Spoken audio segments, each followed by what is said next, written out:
Bonjour à tous. Bonjour, Bonjour Hélène. bonjour Audrey, bonjour à tout le monde. Ravie de te retrouver aujourd'hui. Ravie également de te retrouver et de pouvoir évoquer un thème qui nous est cher, celui de l'amour de soi, qui est somme toute un sujet tellement vaste Mhm. qu'on a décidé en fait un petit peu de séquencer ce thème en plusieurs sous-thèmes au final. Et ces sous-thèmes, enfin, le sous-thème qu'on a choisi aujourd'hui va être basé. Donc, je vais laisser prioritairement la parole à Marie-Hélène, qui va vous expliquer sa notion d'amour de soi au travers l'état de grossesse, comment l'importance de l'amour de soi au travers, enfin, quand on traverse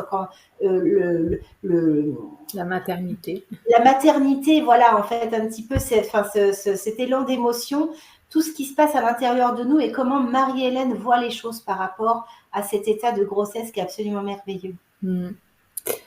Alors oui, c'est vrai qu'on a débattu un petit peu sur tout ce qu'on voulait vous partager et c'est tellement énorme comme morceau. Donc c'est vrai que ce qu'on voulait vous partager aujourd'hui, c'est vraiment comment l'amour de soi peut nous aider à atteindre nos objectifs. Alors moi, je vais parler de vraiment la naissance en conscience et plus loin encore que la naissance en conscience, c'est une maternité en conscience. Et plus loin encore, c'est vraiment une vie de femme en conscience. Parce que vivre un enfantement naturel, c'est vraiment pas une fin en soi, c'est vraiment le début de quelque chose après pour sa vie de femme. Et c'est là où on se rejoint de toute façon, Audrey, parce que l'objectif, c'est ça. Moi, je parle de la maternité, mais pour moi, ce qui compte, c'est d'être une femme épanouie dans tous les domaines de sa vie. Et la maternité joue un grand rôle là-dedans parce qu'il y a beaucoup de femmes qui se perdent quand elles deviennent mères, en fait. C'est vraiment un moment décisif dans la vie d'une femme. Et c'est là où on retrouve des femmes qui se sont complètement oubliées, qui se sont sacrifiées, qui en veulent à leurs enfants, qui en veulent à leurs conjoints, parce que alors dans différents domaines, mais elles peuvent sacrifier leur vie professionnelle, elles peuvent sacrifier leur bien-être, elles peuvent sacrifier le fait de prendre soin d'elles parce que, comme on l'a évoqué, ben, les femmes sont quand même conditionnées à prendre soin des autres en premier. On en a parlé toutes les deux. Et du coup, elles s'oublient au passage.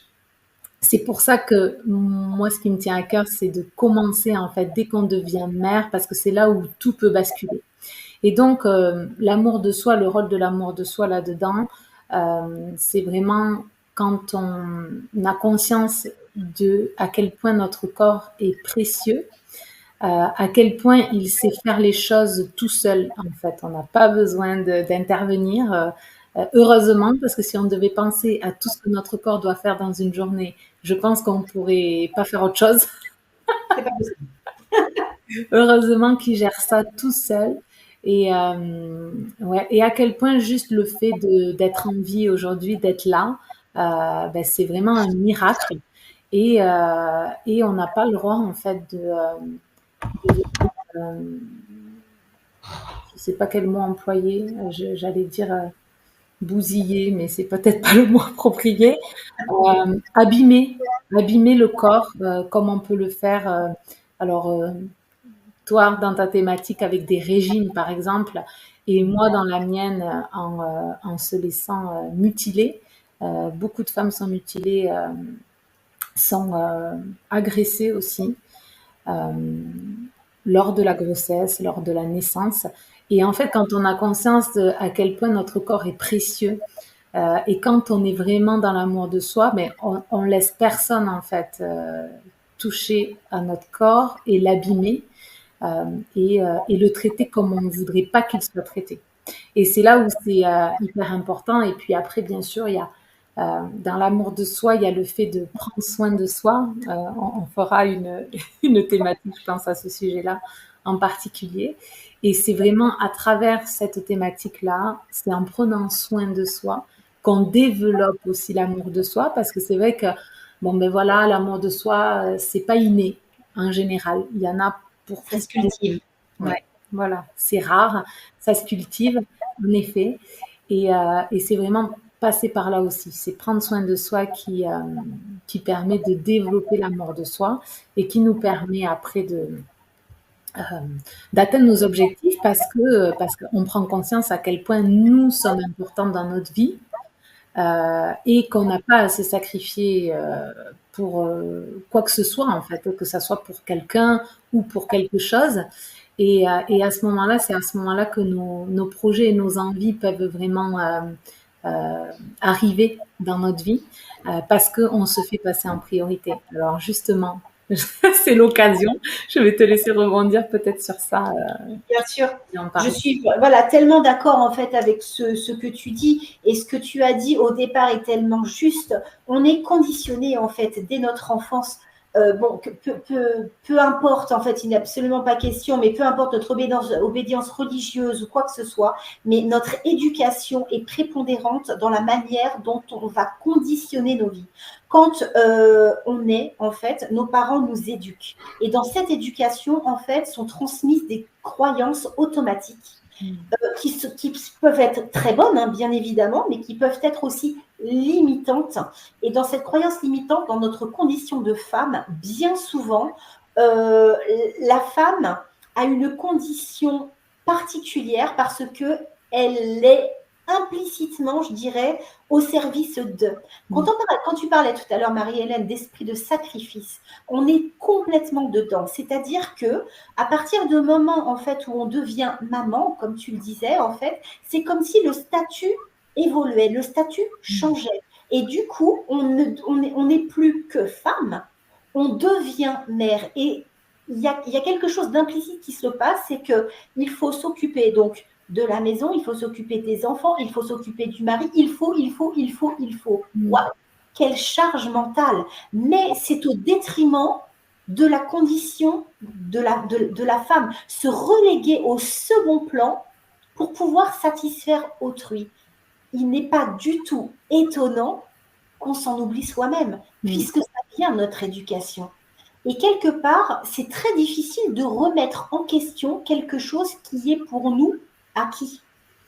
C'est extrêmement compliqué parce que on nous a dit, voilà, quand on parle en fait d'éducation et de politesse, il est en fait certain que l'habitude, quand on nous donne quelque chose, c'est de dire merci ou alors s'il vous plaît, ou voilà, ce sont des habitudes et on ne verrait pas les choses autrement que de faire ça.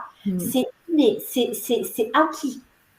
Donc, la croyance, elle est la même. C'est-à-dire que, là, j'irais même un petit peu plus loin, c'est que c'est dans nos cellules, c'est au cœur de nos cellules, qui est dit que la matrice de la femme est faite comme ça. Sauf qu'au bout d'un moment, c'est à nous de prendre conscience et de dire, cela ne me convient pas. J'ai eu une éducation et j'en suis fière. On peut très bien être fier de son éducation, il n'y a pas de souci. Mais au bout d'un moment, on a le droit de ne pas être d'accord avec quelque chose qu'on nous a inculqué. Ça, c'est notre responsabilité. Et ce n'est pas forcément en fait, ce qu'il y a de plus facile parce qu'il faut le conscientiser. Et c'est là en fait l'importance de pouvoir se faire accompagner de manière à prendre conscience de ça et de pouvoir commencer à dire non, à dire stop. Alors dire non, ce n'est pas en fait se mettre en conflit ou en confrontation avec quelqu'un, c'est simplement respecter nos propres limites, respecter nos propres besoins qui va nous permettre au fur et à mesure du temps d'être aligné avec soi-même et de devenir épanoui, de reprendre la place qui est la nôtre au sein d'une famille et de ne pas être relégué au rang de. La nature a horreur du vide, horreur. Donc, quoi que ce soit, si vous ne prenez pas votre place, quelqu'un va la prendre à votre place. C'est naturel. Donc, vous êtes aussi importante au sein d'une famille que n'importe quel autre membre de cette même famille. Et je dirais même, c'est de votre devoir éducatif de pouvoir montrer aussi l'exemple à vos enfants, de vous dire, vous êtes une priorité pour vous et pour votre future famille. Et c'est quelque part, la démarche, elle est comme ça. D'instruire en fait autrement, d'avoir un autre mode d'éducation par rapport à ça, pour couper justement ces fausses croyances qu'on avait qui nous ont été inculquées à nous depuis notre naissance. Voilà, l'amour de soi, en fait, c'est vraiment cette conscientisation, cette prise de conscience de se dire qu'on est aussi important que n'importe quel autre membre de notre famille. De savoir s'imposer et de savoir dire non, c'est pouvoir aussi transmettre un message différent en toute... c'est pas parce qu'on dit non à quelqu'un qu'on va encore une fois rentrer en conflit, mais c'est surtout, voilà, je ne suis pas d'accord avec toi et j'ai ma place en fait et j'ai le droit de dire non. S'octroyer le droit de quelque chose, c'est prendre suffisamment de confiance en soi pour pouvoir s'imposer et prendre la place qui nous est due. Voilà. Et ça rentre un petit peu en interaction avec tous les domaines de vie. Là, on est en train de parler pardon. On est en train de discuter un petit peu de confiance en soi, mais on abordera un petit peu plus tard en fait tous les domaines de vie qui sont concernés parce que c'est vraiment en fait la condition première d'un mieux-être et d'une connaissance de soi. On est vraiment. J'ai envie de préciser que c'est vrai que tu disais que la place la femme a autant besoin de prendre soin d'elle que n'importe quel membre de la famille, et je dirais elle en a même plus besoin. J'irai plus loin parce que quand la maman va dans une famille, tout le monde va bien en général. Alors bien sûr, chacun peut avoir ses problématiques, mais en fait, c'est vrai que quand la maman va pas bien, c'est vraiment tout l'équilibre qui est en jeu, parce que c'est vrai que nous, les femmes, nous sommes vraiment, on le voit dans la plupart des familles, ce sont les femmes qui sont à l'initiative de un peu tout. Et ça, c'est vraiment l'énergie féminine, en fait. Et le masculin est là. Quand on dit ce que femme veut, Dieu veut, ben, c'est exactement ça, parce qu'en fait, c'est l'énergie féminine qui est là pour initier des projets, et l'énergie masculine qui est là pour soutenir justement ces projets et aider à les mettre en place. Donc c'est vrai que cet équilibre-là, il peut être vraiment mis à mal quand la personne ne prend pas suffisamment soin d'elle, et donc tout ça est en lien bien sûr avec l'amour de soi. Bah, bien sûr, effectivement, la femme est un pilier dans une famille, bien évidemment, et tu as bien fait effectivement de surenchérir là-dessus parce que en s'oubliant, en fait, finalement, c'est un pilier en fait qui s'effondre. C'est le modèle en fait familial quelque part en fait, parce que c'est vrai que quand on parle encore une fois d'éducation, c'est que la femme, elle est le noyau un petit peu de tout, parce que avant c'est la femme qui s'occupait des enfants, qui s'occupait de la maison, qui s'occupait etc., etc. Quand la femme en fait s'oublie, c'est un sacré vide qui se crée.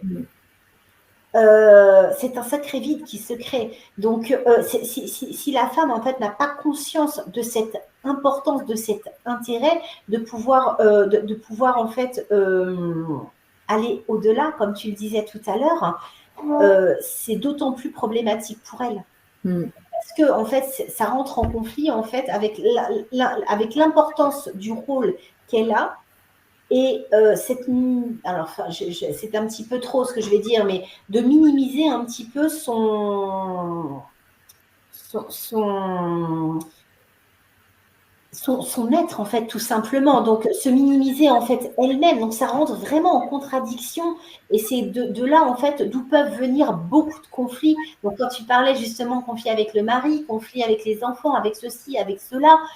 Donc, pour résumer tout ce que j'ai pu dire depuis ces dernières minutes, je dirais simplement que de travailler l'amour de soi, la confiance en soi, et de reprendre la place qu'a la femme au sein du foyer et même plus, permettrait en fait de résoudre bon nombre de problématiques et de conflits, parce qu'elle recréerait un équilibre au sein en fait de la famille que cette famille en fait a perdu à partir du moment où elle s'est laissée envahir, où elle a laissé son espace s'envahir par manque de confiance en elle.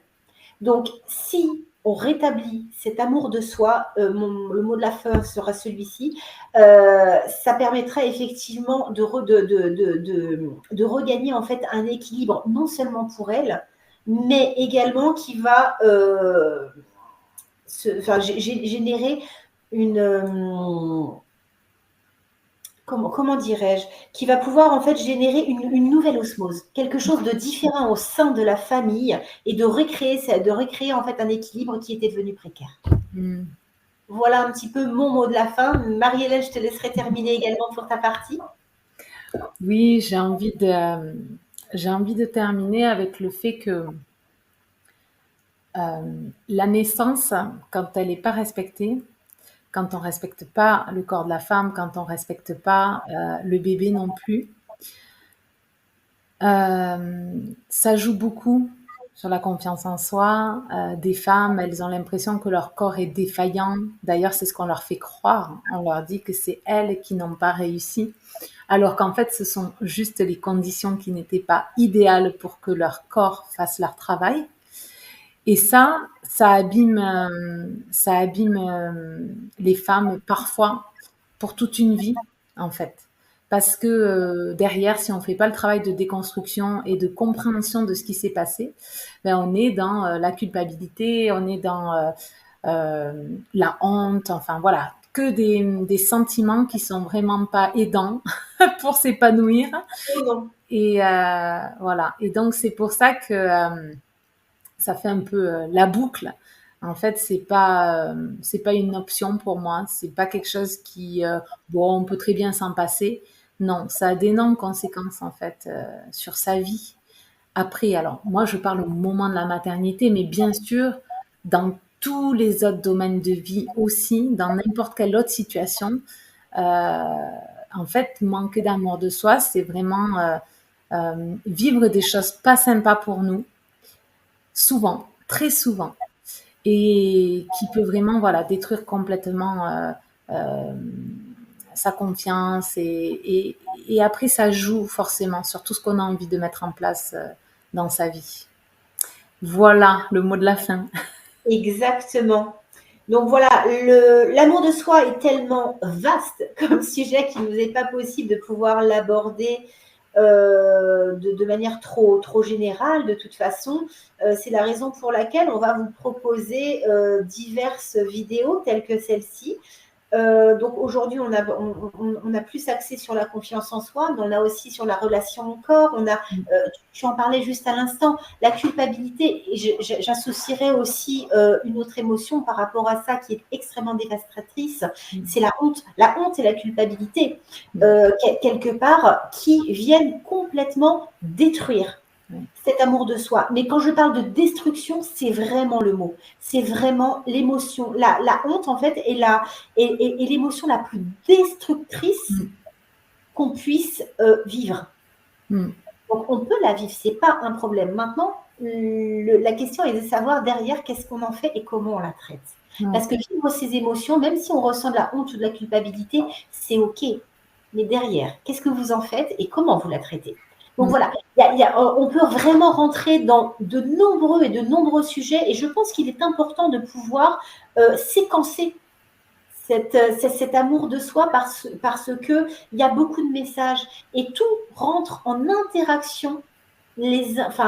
Toute chose en fait rentre en interaction les unes avec les autres et c'est vrai qu'on vit au cours de nos vies énormément de périodes de transition. On a parlé donc de la naissance, Marie-Hélène tout à l'heure, on a l'enfance, on a l'adolescence, on a la rentrée dans la vie adulte, on a la maternité, c'est une période de transition dans la vie d'une femme qui vient changer, mais complètement, qui peut changer complètement en fait la vision des choses qu'on peut avoir de soi-même, de la vie d'une famille ou quoi que ce soit.